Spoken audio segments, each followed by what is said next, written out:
Assalamualaikum warahmatullahi wabarakatuh. Selamat berjumpa kembali dengan kami Sarjana Kopi. Semoga teman-teman yang melihat channel ini diberi umur panjang yang bermanfaat dan rezeki yang barokah serta keturunan yang solih-solihah. Amin amin ya robbal alamin. Kali ini saya akan bercerita kembali tentang Sun Gokong si Kera Sakti. Tanpa berlama-lama langsung saja kita masuk ke ceritanya. Di sebuah sungai yang sangat panjang dan indah yang bernama Sungai Menuju Kahyangan, rombongan Biksu Tong hendak menyeberangi sungai tersebut. Namun sepanjang sungai mereka sama sekali tidak melihat perahu maupun jembatan untuk menyeberang. Untunglah Sun Gokong melihat kepulan asap. Ini pertanda di dekat ini ada sebuah desa. Dengan mengikuti arah asap, tibalah mereka di sebuah kuil. Ternyata kuil ini adalah kuil Dewi Kuan Im. Namun Sun Gokong bingung lantaran melihat patung Dewi Kuan Im yang digambarkan sebagai gadis nelayan. Lalu gurunya menjelaskan mengenai kisah Dewi Kuan Im sebagai gadis nelayan. Konon pada zaman dahulu kala Kaisar Langit murka kepada suatu desa di bumi. Hal ini dikarenakan orang-orang di desa tersebut sama sekali tidak memiliki moral dan setiap hari hanya melakukan kejahatan. Sehingga membuat Kaisar Langit murka dan memerintahkan agar desa itu segera dimusnahkan. Sebelum perintah dilaksanakan, Dewi Kuan Im datang menemui Kaisar. Beliau pun meminta kepada Kaisar Langit agar bersedia untuk mencabut perintahnya. Lalu Dewi Kuan Im menawarkan solusi yang lain. Beliau meminta waktu selama 3 hari untuk bisa mengubah orang-orang. Kaisar Langit bersedia untuk memberikan kesempatan kepada Dewi Kuan Im.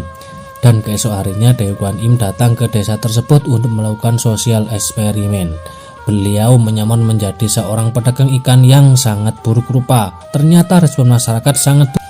Bukan hanya ikannya tidak laku, tapi mereka juga mencaci maki secara fisik. Masyarakat mengusirnya dengan alasan wajahnya yang buruk rupa itu merusak pemandangan pasar. Namun Dewi Kuan Im tidak menyerah begitu saja. Keesok harinya Dewi Kuan Im datang dengan wujud seorang gadis yang sangat cantik. Hal ini membuat sikap semua orang berubah 180 derajat. Bahkan tidak sedikit orang yang justru tertarik dan ingin memperistrinya. Karena banyaknya pria yang melamarnya, ia pun mengajukan satu syarat. Barang siapa yang bisa menghafal sutra Buddha dalam waktu 1 malam, maka orang tersebut lamarannya akan diterima. Malam harinya desa itu menjadi sangat hening karena semua orang sedang berlomba-lomba dalam menghafal.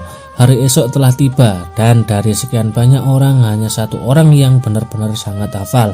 Pria itu menagih janji kepada Dewi Kuan Im.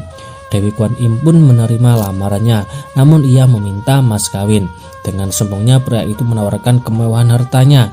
Dia mengatakan bahwa dialah orang terkaya di desa ini. Namun Dewi Kuan Im tidak menginginkan itu. Ia hanya ingin mas kawin tetapi dengan syarat air itu diambil menggunakan keranjang bambu. Tentu pria itu protes karena menurutnya sangat mustahil mengambil air menggunakan keranjang bambu. Lalu Dewi Kuan Im pergi ke sungai dan menunjukkan bahwa hal itu tidak mustahil. Begitu keranjang dimasukkan ke dalam air, ada seekor ikan mas yang masuk ke dalam keranjang. Ternyata ikan itu melepaskan sisiknya untuk menutupi lubang-lubang pada keranjang sehingga air tidak akan bocor keluar. Menyaksikan kejadian itu tentu orang-orang menjadi sangat heran. Kemudian Dewi Kuan Im menunjukkan wujud asli. Dia pun juga menunjukkan bahwa dia adalah gadis buruk rupa yang mereka hina kemarin. Mengetahui hal tersebut tentu penduduk pun menjadi sangat takut dan langsung menyembahnya. Mulai sekarang semua orang bertobat dan berjanji tidak akan mengulangi perbuatannya. Demikianlah kisah Dewi Kuan Im yang telah menyelamatkan satu desa sebagai gadis nelayan. Tak lama setelah itu Patkai mencium bau makanan. Mereka mengikutinya dan sampailah mereka di suatu rumah. Tapi mereka menemukan keanehan di rumah tersebut. Tidak ada orang meninggal, namun orang-orang di rumah itu menggelar upacara kematian. Karena penasaran, mereka pun menanyakan hal itu. Kemudian pemilik rumah pun mulai bercerita bahwa setiap tahun mereka harus mempersembahkan 2 anak kepada Dewa Ilham. Jika hal itu tidak dilakukan, maka Dewa Ilham akan murka dan akan mendatangkan bencana di desa ini. Kemudian tahun ini giliran mereka mempersembahkan anaknya kepada Dewa Ilham. Biksu Tong merasa ada yang tidak benar. Ia pun menyuruh Sun Gokong untuk menyelidiki hal itu. Tanpa disuruh pun sebenarnya Sun Gokong sudah menyiapkan sebuah rencana. Dan ia menduga bahwa perbuatan ini adalah perbuatan. Lalu ia meminta agar dipertemukan kepada 2 anak yang akan dijadikan tumbal. Dengan ilmu sihirnya, Gokong mengubah wujudnya menjadi sosok anak laki-laki. Ternyata dia berniat untuk menggantikan anak itu sebagai tumbal, sementara Cupatkai yang menggantikan anak perempuan. Singkat cerita, Gokong dan Patkai pun dijadikan tumbal dan menunggu di kuil Dewa Ilham.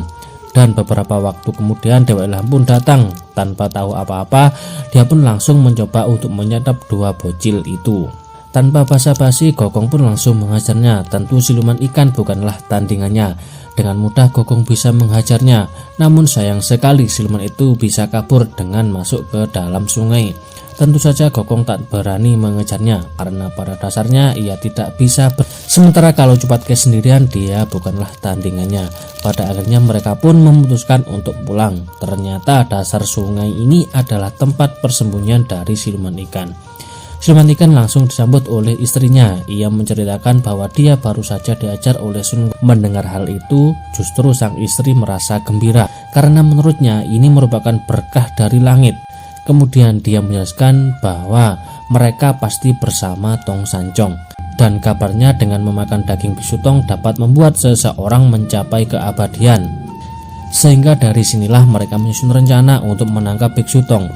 Malam harinya tiba-tiba hujan salju turun sangat lebat dan jembatan yang rusak yang selama ini tidak bisa digunakan membeku sehingga bisa digunakan kembali. Di sisi lain rombongan Biksu Tong sedang rapat memikirkan bagaimana cara melewati sungai ini, dan Patkai mengusulkan untuk terbang karena keadaan benar-benar sudah mendesak.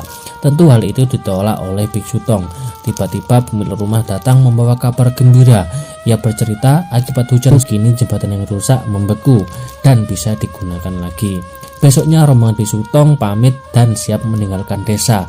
Sampai di tengah jembatan semuanya masih baik-baik saja. Namun pada akhirnya tiba-tiba bola salju raksasa muncul dan langsung menyerang Gokong. Dengan semprotan, Patkai dan Wuching pun berusaha membantunya. Tidak disangka ternyata ini adalah jebakan belaka.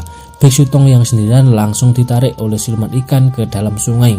Wuching dan Patkai segera mengejar ke dalam sungai, namun semuanya sudah terlambat. Di dalam sungai siluman ikan bersenang-senang untuk merayakan keberhasilan mereka menangkap Biksu Tong. Di tengah pestanya ada seorang prajurit yang melaporkan bahwa di luar ada orang yang mencari. Nenek ikan bertanya, apakah ada yang mirip kera? Betapa senangnya dia ketika mendengar bahwa di luar hanya ada seorang biksu dan siluman babi. Sementara Gokong benar-benar tidak berani masuk ke dalam air. Siluman ikan pun terpancing keluar.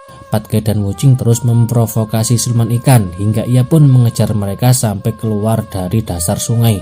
Sementara Gokong sudah mencegatnya. Begitu siluman ikan keluar, Gokong langsung menghajarnya. Namun sayang siluman ikan berhasil kabur. Wuching dan Patkai kembali masuk ke dalam air untuk memancing siluman itu kembali ke permukaan. Mereka pun kembali melakukan provokasi dengan harapan siluman ikan bisa terjebak ke lubang yang sama. Namun hal itu gagal. Gokong yang panik tiba-tiba mendapatkan ide untuk meminta bantuan kepada Dewi Kwan Im. Dia segera pergi ke hutan bambu untuk menemui beliau. Singkat cerita, sampailah dia ke tempat Dewi Kwan Im. Ternyata semua pengikut Dewi Kwan Im sudah berada di sana. Mereka mengatakan sudah mengetahui kalau Sun Gokong akan datang dan sudah mengetahui semuanya. Setelah menunggu lama, Dewi Kwan Im pun muncul dengan tampilan yang sangat berbeda dari biasanya. Beliau tidak menaiki teratai dan justru membawa sebuah keranjang bambu. Tanpa berlama-lama dia pun langsung mengajak Gokong untuk pergi menyelamatkan gurunya. Singkat cerita, sampailah mereka ke tempat. Setibanya di sana, Dewi Kwan Im langsung melemparkan keranjang bambunya ke dalam sungai. Setelah itu beliau memanjatkan doa. Dan beberapa lama kemudian keranjang bambu muncul kembali dengan membawa seekor ikan. Setelah itu beliau mengatakan bahwa siluman ikan telah ditangkap, sehingga tidak ada yang perlu mereka takuti lagi untuk masuk ke dalam air menyelamatkan gurunya. Wuching dan Patkai berhasil menemukan gurunya. Mereka pun membawanya naik ke daratan dan akhirnya Biksu Tong pun berhasil diselamatkan. Besoknya mereka pun berpamitan kepada warga desa dan untuk menyeberangi sungai. Untunglah ada kura-kura yang baik hati. Ia pun menawarkan bantuan kepada rombongan Biksu Tong sebagai tanda terima kasih karena Sun Gokong telah mengusir siluman ikan dari dasar sungai. Dengan demikian perjalanan ke barat bisa dilanjutkan kembali dan ceritanya pun berakhir. Demikianlah review singkat dari kami. Apabila ada tutur kata yang kurang berkenan, kami mohon maaf yang sebesar-besarnya. Akhir kata, wassalamualaikum warahmatullahi wabarakatuh.